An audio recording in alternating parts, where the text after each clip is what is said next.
Moses ITAUMA has just proved he's ready for the big leagues as he stopped Dillian Whyte this past weekend in one round. So how did we get here, and where does Moses ITAUMA go from here? Let's talk about it. From what I saw in the build up to this fight, people were very much on the side that Moses ITAUMA was going to get the job done very quickly. But as time went by and footage from Dillian Whyte's camp came out, I think a lot of people started to give Dillian Whyte more credit, as we saw him the lightest he's been for a while and in really good shape. He was also saying a lot of the right things in interviews, playing the role of a gatekeeper to world level heavyweight boxing. So by the time fight week came along, I think a lot of people thought that Dillian Whyte would drag Moses ITAUMA to deep waters and put on quite a good fight, with a lot of people still thinking that Moses ITAUMA will win after a challenge in the mid to late rounds. I personally was giving Dillian Whyte a very, very good chance at winning this fight, because while his last performance was against Ebenezer Tete and it wasn't that impressive, he's fought the who's who of the heavyweight division this era. There's Anthony Joshua, Derek Chisora, Tyson Fury, Joseph Parker.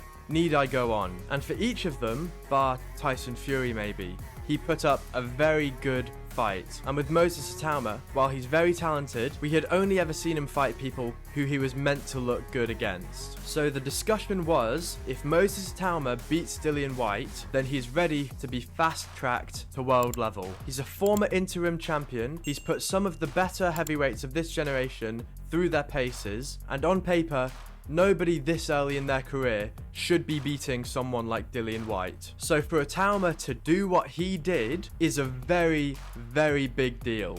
It looked like Moses ITAUMA was so far above Dillian Whyte's level, and that honestly blows my mind. We knew Moses ITAUMA would be faster than Dillian Whyte. He's the younger guy, he's only a year older than me. Dillian Whyte is 37 years old, in the back end of his career, probably about to retire soon. But with ITAUMA's speed was also insane movement. He moved around like a middleweight. So agile, so incredibly light on his feet. He was able to get out of the way of whatever Dillian threw immediately. And you can see multiple exchanges where Moses ITAUMA's in and out boxing is just perfect. He throws what he needs to, gets out of the way, he goes back in immediately to follow up. And he also had a very good killer instinct as well. As soon as he saw that Dillian Whyte was hurt, he followed up and he followed up again. He had Dillian Whyte stumbling around the ring, throwing combination after combination until a perfectly placed lead hook put him down and out. So now, where does he go from here? When looking at what people have to say about this fight on social media, I'm seeing that he should be pushed to the top. I'm seeing his name be put next to Parker, Dubois, Usyk,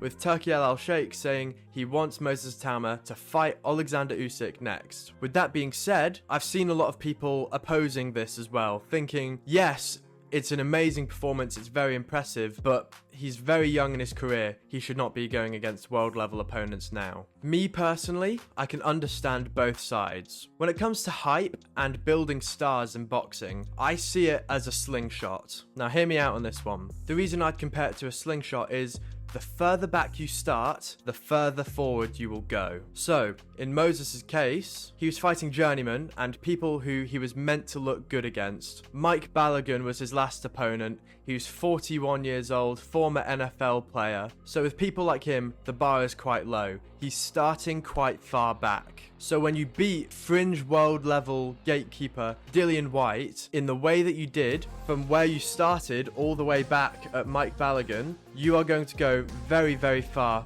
off that slingshot. And it seems he's landing at world level in the top 10 in many people's eyes. I think if I were in charge of Moses ITAUMA's career, I'd give him 3 fights, with the third one being for the title. So who would I put him against? Well, first, I'd want to see him against someone who is in that top 10, who has a very solid chin. I want to see Moses against someone who will really drag him to deep waters like we thought Dillian Whyte could have, with someone who has taken shots from the best and not gone down. And that man is Filip Hrgović. Hrgović has taken the best from David Adelaide most recently on that same card, but he's also taken the best from Daniel Dubois and Zhilei Zhang, Joe Joyce as well, and he has not hit the canvas. I think if Moses ITAUMA can make Filip Hrgović touch the canvas or put him away with something other than a doctor stoppage like Dubois did, it proves even more that he is that guy and he will be ready for world level, which at that point, you put him against an interim champion, you put him against a #1 contender. People like